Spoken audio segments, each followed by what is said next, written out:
G'day, this is Blxz and welcome back to Geneforge 5. So first step, I want to do some leveling up.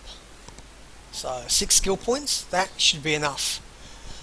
I reckon I'm going to go for fire shaping in this game. It's always been my favourite, and I'm going to pump that up and see if I can recreate Bormac and Chessrook.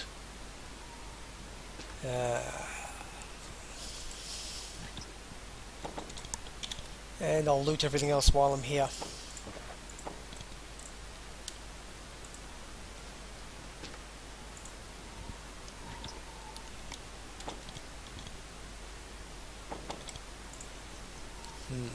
Some javelins, not me.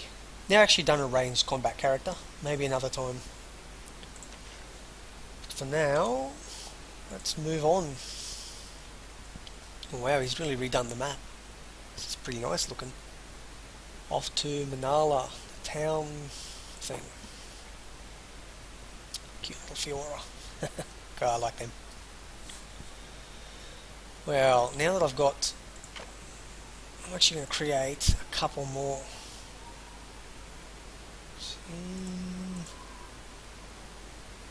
No, I'm going to save that for now.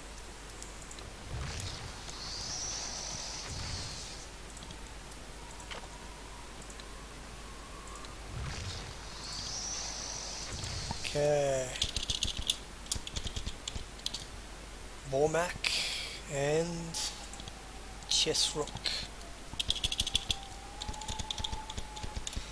And if anyone else wants a character at some point, leave a comment and I will consider adding you in, especially if these two die. You enter the settlement of Manala, the only town in these frigid mountains. It's also the gateway to the foundry, where creations are checked in and taken out. Like most cities in Western Terrestria, it is centuries old. Unlike most of them, it isn't very impressive. While the Shapers tend to build massive and intimidating settlements, Manala is mostly a collection of burrows in the rock. It's as if the cold and the wind wore away all determination to bring any of the standard Shaper glory to Manala. The only impressive structure is the spire to the west. Give me a second, I have forgotten to start my timer again. No, I haven't, it's still going. You manage to recall that it is Eisenwood Spire, a huge natural pinnacle of stone, honeycombed with tunnels. Dozens of narrow windows dot its sides, little pinpricks in the light and the grey and the snow. Shaper Rawal commanded that you go see him. That is probably where he is. Come on, kids. Okay. Most of the roads in these mountains go through ravines, which have been widened and smoothed out to provide some shelter from the constant icy wind. You emerge from one ravine into a larger clearing. This is where new creations are brought and examined. A Shaper examines them to make sure they are disease-free and to determine how much training they will need to keep them calm. There are only 2 people out in the cold right now, arguing over a Roma. The creature drools and twitches, and its head snaps quickly from side to side. It must be almost rogue, like most of the other creations here. The 2 people shout at each other. One of them is an agent, a full member of the Shaper sect. The other is an ordinary human soldier. He holds the end of the chain around the Roman's neck. Well, not much choice.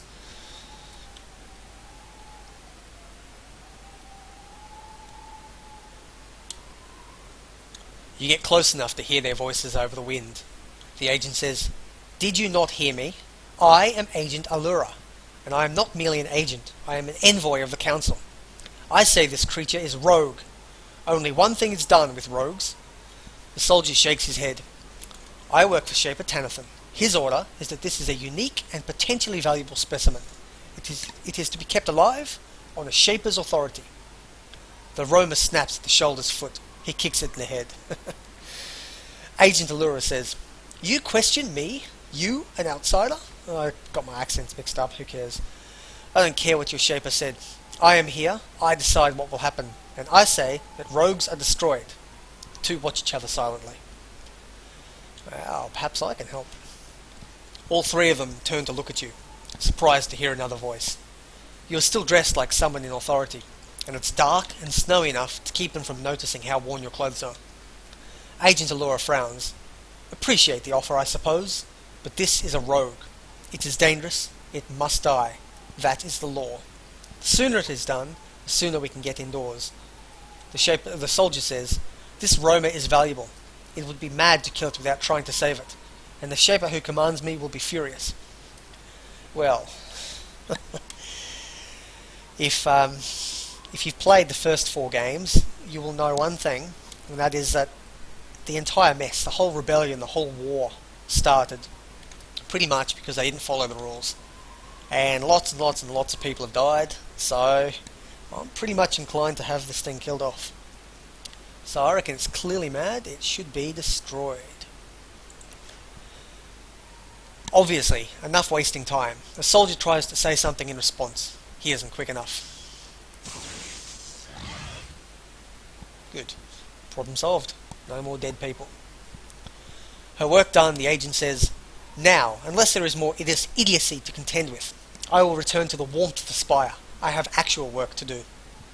She turns and leaves. The soldier shrugs. Well, my Shaper will be angry, but it was hardly my fault, and I do want out of these mountains. He departs as well. Only the dead Roma remains, stiffening in the cold. A servile will be by to clean up the mess soon enough. There you go, first taste of power. Let's go left. Alrighty. Jevic. Anyone with a name is pretty much worthwhile talking to. The servile shyly approaches you. He opens his mouth and speaks slowly and awkwardly. He must not be called upon to talk much. I, Gevic, Shaper call. I take, follow Gevic. He turns and walks quickly to the west. Considering how hard he is shivering, his variety must not have been bred to withstand extreme cold. I'm not a slave yet. I'm going to have a look around. Serviles. See if I can loot something. I love loot. And I don't want to be arrested for something yet. Yeah, nothing good yet. It's the first area. I'm not going to find anything good for a while. Farad. Official from one of the southern provinces here at the foundry. Yep, you know, yes.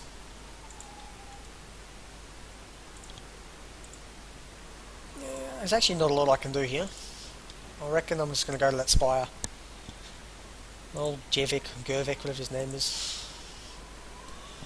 You're at the base of Eisenwood Spire. 2 massive creations stand guard to either side of the entryway. You feel slightly dizzy as you look up at the spire. You suspect that you have been in here before. You feel strange flickerings of memory. As you approach, you feel a heavy, numb sensation in your chest. The closer you get to Shaper Rawal, the stronger it becomes. It doesn't sound good. In we go. That's awesome looking. Must be a war troll. Okay. Okay, wing bolts. Oh, yeah, it's a magic creation. I kind of want them, but... You enter Eisenwood Spire. It is a Shaper keep, centuries old and well worn. It is a long series of chambers, many of them natural caverns, spiralling up into the spire. The tile floor shows the wear of countless travellers. Your mind still feels cloudy and slow, but when you enter this place, you feel more calm, secure, for once, safe. This isn't surprising. Whatever one feels about the Shapers, good or bad, they are masters of security. Before the rebellion, they brought centuries of peace and prosperity. Until they broke all the rules. It's got to kill those roamers. Fortresses like this one, while rough and aged, are meant to clearly communicate a message. The Shapers have been here for centuries, and they are ready to remain for centuries more. It's a war troll. I don't know what I'm doing. You aren't sure why Eisenwood Spire is left in such a seemingly rough state, but it does leave things very dark. Some of the side corridors are lost in shadow. Fortunately, they are courteous enough to provide lamps for visitors. They are on the table to the south. Oh, okay. Must be here.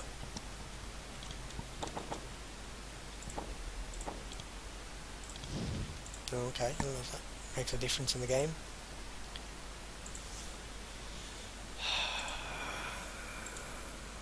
There are several large creations on guard in the alcove to the south. They stand almost perfectly still, staring off into space. Even in your muddled state, you should know that they shouldn't be this tightly under control in the absence of any shapers, and then you hear it. There is a faint hum in the air. You soon determine that the soothing sound is coming from the crystalline conduits on the floor. Ingenious. Shaper Rawal keeps his creations under control with machinery. The creations must be kept under control from somewhere. You wonder where. She sounds a bit like the Barzites from Geneforge 2, if you're familiar with that. They wanted to control a whole bunch of creations, and pretty cruel actually. Tinker Fuel. There is a servile sitting at this table. She's very old, perhaps over a century. Serviles live for a long time. Their creators made them well. At first you mistake her for a servant or menial labourer, but then you realise that she isn't cleaning. She's carving a crystal, and doing lovely work from what you can tell. She looks up at you and says apologetically, Sorry, visitor. I am Tinker Fuel. I am carver, crystal worker, crystal seller. I help you? So I can sell something. Not a merchant. Okay. Yes, I serve Shaper Rawal many years. He likes my work. Even before bad rebels and rogues, I make his crystal carving. Now things bad for serviles. Shaper Rawal protects me. Let me work. He is good. He also gives me things to watch. Special crystals to test, to look at. Yeah, special. Rawal gives to me. Says keep quiet. Will not show you unless Rawal says. A bit boring. But following the rules. Still. I'll be able to buy something later.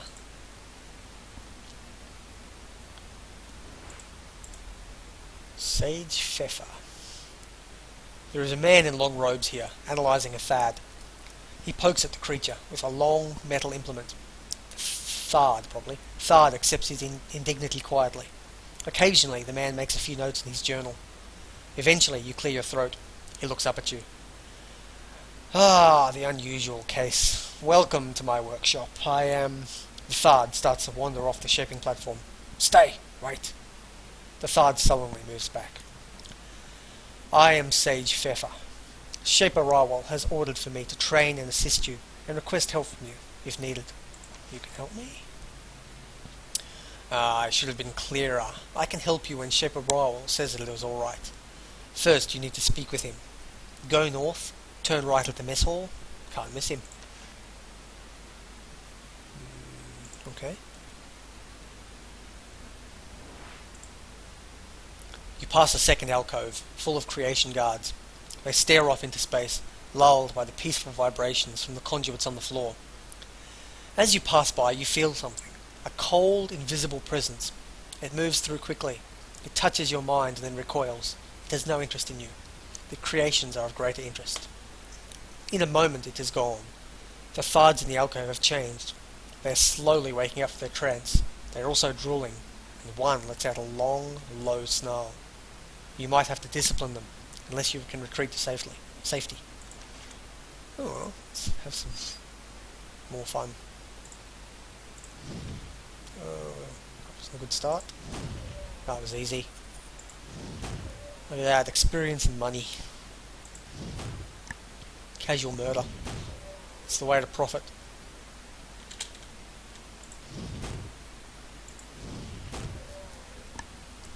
There you go, a little bit of subtle discipline. I have nothing if not subtle. Anyway, with that, I might actually call this an episode. Thanks for tuning in.